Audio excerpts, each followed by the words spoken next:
Hello everybody, welcome back.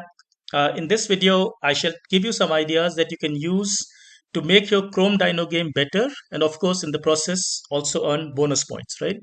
Now, Chrome Dino is a very important landmark in our course because this is the first time we use broadcast and cloning together, right? So in fact, this is really not a very easy game, I would say. It requires a lot of careful step-by-step development and making sure that everything happens at the right time, right? So which is why we use broadcast uh, very carefully, right? So uh, this game also is a popular game because it's inspired from something that people have seen, right? So as you know, the entire name suggests, this is from the Google game. So we do see a lot of potential for bonus in this.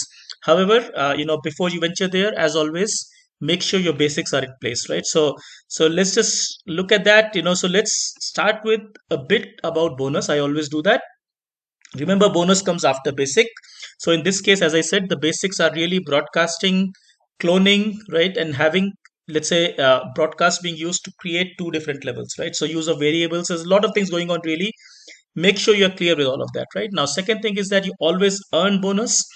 What you can do for bonus is almost endless.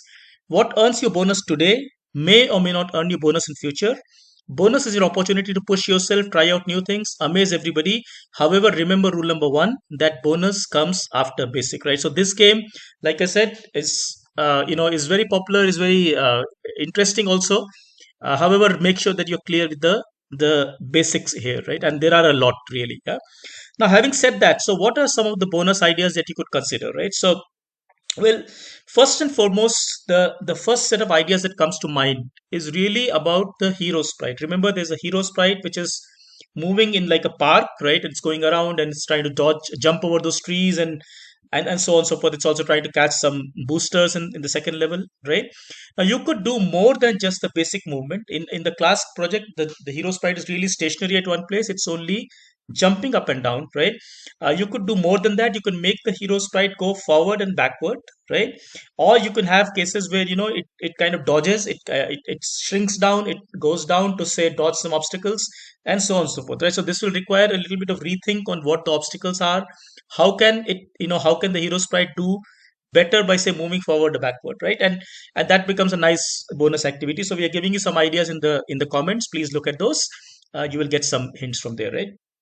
Next, you can consider giving the hero sprite different types of jumps. Now, what do I mean by that, right? Remember, in the class we had just one jump, but a lot of students build things like different types of jumps. So, for example, if I press space R, I get one kind of jump, but if I press, let's say, the up arrow, right, just for the example, perhaps I get a longer jump or a higher jump, right? So, that is another way of building this game, making it more interesting, because if you have different kind of jumps, then you can have different rules here. So you can have, for example, a booster which comes very high up, right? And to catch that booster, you must use a higher jump, right? And so on and so forth, right? So again, it goes back to the how does the sprite really move?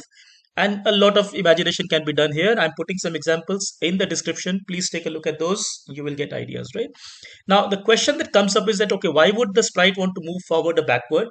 Why would it want to jump differently, right? So to kind of complete that part of the picture, right, we can have some kind of additional goodies that the sprite has to collect. So probably some kind of treasures, or maybe some magic coins or something that sprite collects to maybe earn lives, but it must do so by kind of racing ahead or jumping upwards, and so on and so forth, right? So really the whole thing has to be completed with some kind of story.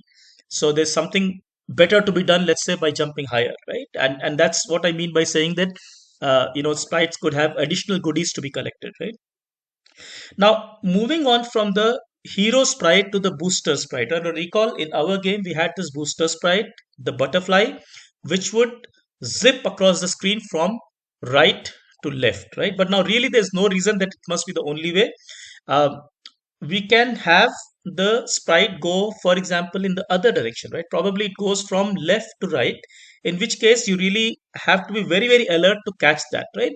Or you can have a situation where this sprite, for example, stays stationary, it doesn't even move, right? In which case your hero sprite has to move back and forward to catch it, right? And it disappears after a while, for example. So you must run forward and backward and catch it.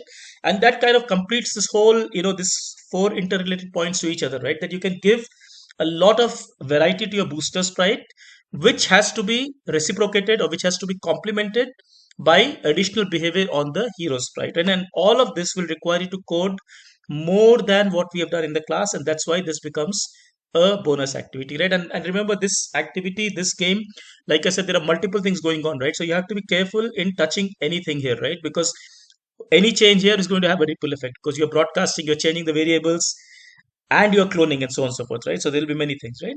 Now, on that note, right, on that note, we also see some very interesting ideas coming out from students where they place the entire game on an inclined plane, right? So basically, instead of having a horizontal, surface where the sprite is moving, we have games where people build, let's say, an inclined plane, right? I'm putting some examples in the description below. You could take a look at that, and that creates a very nice variation to the game. And also it requires you to program this whole thing a little bit differently, right? Because these sprites no longer move from say left to right, they also go up and down that incline, right? So that becomes a very nice addition, right? In fact, on that note, one could completely extend this idea and think of something like a entire game moving vertically, right? So here, remember, in our class game we had the cat is not moving, but anyway the obstacles are moving from left to right horizontally. But you could have a different game altogether where the entire game is moving, say, up to down, right? So there's some obstacles which is coming from top to bottom, and the sprite has to go left and right to dodge them or to avoid them, right? So the entire game orientation will change. It will require you to rethink the entire game, and hence that becomes a bonus, right? So really there's a lot you could do in there, right? Now, finally, you could think of building more than two levels, right? So two levels is a requirement for this game, right? So which, because it forces you to use broadcasts, but you can think of doing more than that, right? You can have maybe multiple levels. And in fact, one of the ideas we got from a student earlier in the course is really interesting, because what the student has done is to build two parallel games, which you, by press of a key, you move from one game to another game, right? And that's really nice. So I'm putting that in the description as well. You could take a look, right? And finally, I'm not writing it here, but really think about it. This is a a first version of what is called a platformer. So there's really many ideas. I'm not trying to complicate this too much here, right? So because this is the first time we are doing this kind of a sequenced game, right? So no, focus on the basics, but you can do these ideas, right? However, like I said, it's endless what you can do with this game, right? There's many ideas, right? So let's just briefly see these in context of the game that we did in the class. So recall, the class game was basically this cat which is moving around, and I use spacebar to jump, right? So now let's see what all ideas we just looked at briefly in this context, right? So one of the first ideas is all about the movement of the hero sprite, right? Now recall, my hero sprite is only stationary at this point. It's pretending to be moving, but it's really not moving along the horizontal line, because all it is doing is to jump up and down. But you could have a situation where perhaps when the level 2 comes, the booster is only staying stationary here, or maybe there's a coin that comes up along this somewhere, right? Which the cat must collect, right? In which case you must make it move up and down. I mean, up and down in the sense, like, forward and backward along this path. And you could use an arrow key for this, right? You can also create multiple jumps, right? So you can for example, you can create jumps which are, let's say, which are so high that maybe there's something hidden in the clouds, right? Remember, the clouds go by, but for my game, in the class game, that is, the clouds are only cosmetic. They don't do any, they don't play a role in the game as such, right? But you could have a situation where there's something special sitting on the clouds, right? And the cat has to go and catch it. And there are also occasions where something low flies by, where the cat has to dodge. So I can use, say, down arrow, and the cat dodges that, right? Cat kind of shrinks to become to sort of go down. And how do you do that? Well, you can use a size, right? For example, you can either use a size, or you can create a new costume with maybe only the cat head and the cat head next to the body, right? So it'll create an impression that it's dodging, right? Or you can use, anyway, you can use a different sprite where dodging becomes easier, right? Now, as I said, I've already said this, you can also have situation where there are some additional treasures to be collected, right? So in addition to the trees, which are obstacles, in addition to the butterfly, which is a simple booster, you can have, let's say, something going around in the middle here, maybe some kind of a coin, or some kind of a treasure, right? Which the coin, that's maybe the cat collects to, say, earn lives, or maybe to gain some extra time, right? Because remember, the whole game is about how long you last. So probably some kind of bonus time comes up, right? So again, that will require you to do more cloning, right? And you can have some conditions. Okay, what happens to that sprite which comes across and so on and so forth. But that makes the game interesting, right? Now coming to the booster sprites, right? Recall this in my game after I think so I'll make my level 2 target to 10 so that in 10 seconds I do move to level 2, right? And I just want to illustrate to you this point here. So if I do move to level 2, right? So right now it's in level 1, right? So I'm crossing this at 10, I'm going to move to level 2. Right now I'm in level 2, and these live booster butterflies are going to come by.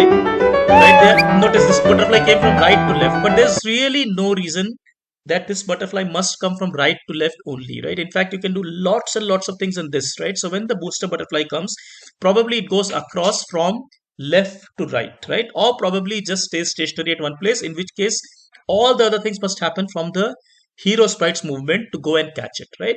And that definitely becomes a very nice idea, right? In fact, you can think of multiple types of boosters, right? We had only one butterfly, so you can definitely think of some ideas around there, right?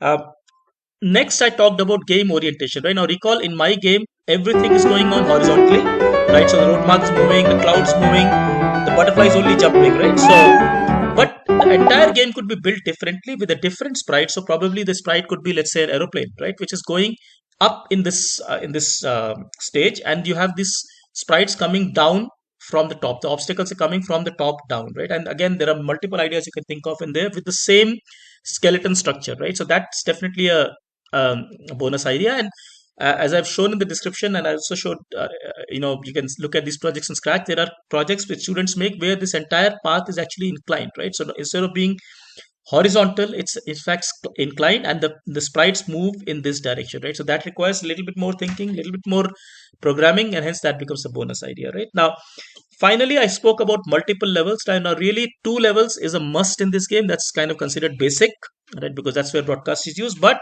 there is no reason you must limit yourself to 2 levels. You can definitely build more levels.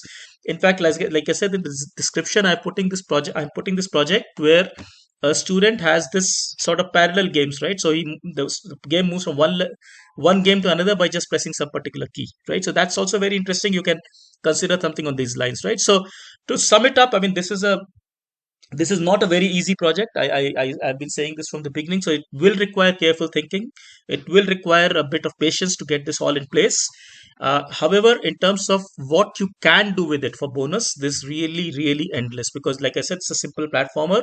You can get ideas from the actual Google Chrome, Chrome Dino. You can get ideas from Scratch, and apart from the ideas that we have given you here, right? So most importantly, as always, try to be methodical in your approach. Try to go step by step, and try to enjoy the process, because only when you enjoy this will you be creative. All right, take care. Thank you very much. Bye bye.